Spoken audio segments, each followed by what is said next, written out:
지금까지의 정보와 보고서로 이 자리에 함께해 주셔서 감사합니다. 아직 공식적인 확인과 세부 사항을 기다리고 있지만 이번 합의에서 어떤 내용이 논의되고 포함될 것으로 예상할 수 있을까요?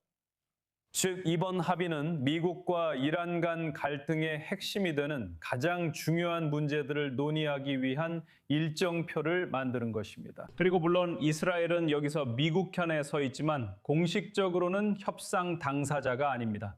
그래서 그들은 기본적으로 주제들을 구분해서 보고 있습니다. 그래서 호르무즈 해협 문제는 앞으로 30일 안에 해결될 예정입니다. 그리고 실제로 여기서 가장 중요한 핵 문제는 양해 각서를 넘어서 완전한 합의에 도달하기 위한 협상이 앞으로 60일 동안 계속될 예정입니다. 그리고 미국이 440kg의 우라늄을 이란 땅에서 반출할 것을 요구하고 있다는 것도 알고 있습니다.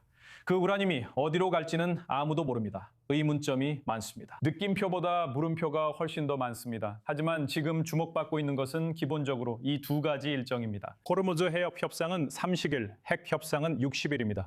이것이 이란 측이 자국 언론 성명에서 직접 밝힌 내용입니다. 그리고 실제로 이 일이 어떻게 전개될지 지켜봐야 할 것입니다. 알겠습니다. 야쿠브 씨 계속 스튜디오에 함께 계셔주세요. 잠시 후에 다시 이야기 나눠서 이 모든 내용을 자세히 분석해 보겠습니다. 하지만 이제 토론을 이어가기 위해 아리엘 코엔 씨가 함께합니다. 아틀란틱 카운슬의 선임 연구원이자 인터내셔널 마켓 애널리시스의 창립자입니다. 함께해 주셔서 정말 감사합니다. 전쟁이 40일, 휴전이 40일, 수천 명의 목숨이 희생되었고 70년대 이후 세계 에너지 공급에 가장 큰 혼란이 있었습니다.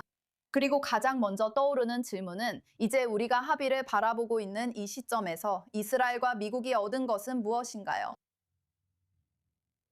이스라엘이 얻지 못한 것부터 이야기하는 게 쉽겠네요. 이스라엘은 이란의 물라 신정 독재 정권으로부터 존재에 대한 전략적 위협을 제거하지 못했습니다. 정권 자체의 존재는 말할 것도 없습니다. 이란 정권은 미국의 요구에 따르도록 강요받지 않았습니다. 그리고 이제 한 번이 아니라 두 번의 전쟁이 이어 2025년에 있었던 12일 전쟁을 잊지 맙시다. 이란인들은 협상 테이블에서 마치 자신들이 전쟁에서 승리한 것처럼 행동하고 있습니다. 그래서 우리는 핵 문제를 두고 모호한 협상만 하고 있습니다. 트럼프가 이스라엘은 물론 이란의 모든 아랍 주변국들과 유럽을 겨냥한 탄도미사일의 전략적 위협을 제거할 수 있을 것 같지는 않습니다. 그리고 대리 세력들에 대한 논의도 없습니다. 이란의 중동 내 영향력은 세 축 위에 서 있었습니다. 그것은 핵, 탄도미사일 전력, 그리고 대리 세력이었습니다. 그리고 이 두 번의 작전 이후에도 이란이 오히려 요구를 더 높이고 있다는 사실은 제 생각에는 이것이 끝이 아니라는 것을 시사합니다. 그리고 미국의 중요한 중간 선거가 다가올수록 트럼프가 계속해서 싸울 의지가 있을지에 대한 보장은 없습니다. 그리고 이것은 이스라엘이 미사일 방어, 드론 방어와 같은 방어 및 공격 우선순위에 대해 고민해야 함을 시사합니다. 헤즈볼라에 대해 어떻게 할 것인지, 가자 지구에서 무엇을 할 것인지, 하마스에 대해 어떻게 할 것인지, 그리고 궁극적으로 이란의 위협을 어떻게 다룰 것인지 고민해야 합니다. 왜냐하면 이란의 위협은 여전히 남아있기 때문입니다. 맞아요. 그럼 이제 이 이야기를 시작해 봅시다. 이스라엘이 지금 바라보고 있는 상황은 6개월 전이나 전쟁 이전, 몇 달 전과는 많이 다릅니다. 이스라엘이 지금 실제로 할 수 있는 일은 무엇인가요? 그리고 단기적으로 뿐만 아니라 더 멀리 내다봤을 때 어떤 기회가 있을까요? 어떤 가능성이 있을까요? 글쎄요, 가능성은 점점 나빠지고 있습니다. 몇 달 전만 해도 비비 네타냐후가 미국을 완전히 장악했고 이스라엘이 보조를 맞추고 있다고 생각했었지요. 지금 이 협상의 외형상으로 보면 트럼프는 에르도안, 사우디아라비아의 무함마드 빈 살만, 그리고 카타르인을 우선시하고 있습니다.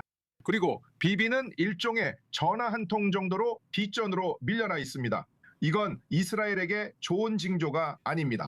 그리고 2023년 10월 7일의 참사 이후에 제가 꼭 말씀드리고 싶은 것은 정보 실패, 가자 지구에서의 지도력 실패, 그리고 이제 이란에서 매우 불확실한 결과까지 네타냐후는 이스라엘 유권자들과 이스라엘의 외교 파트너들에게 점점 더 나쁜 인상을 주고 있습니다. 이 부분에 대해 좀 더 깊이 들어가 보겠습니다.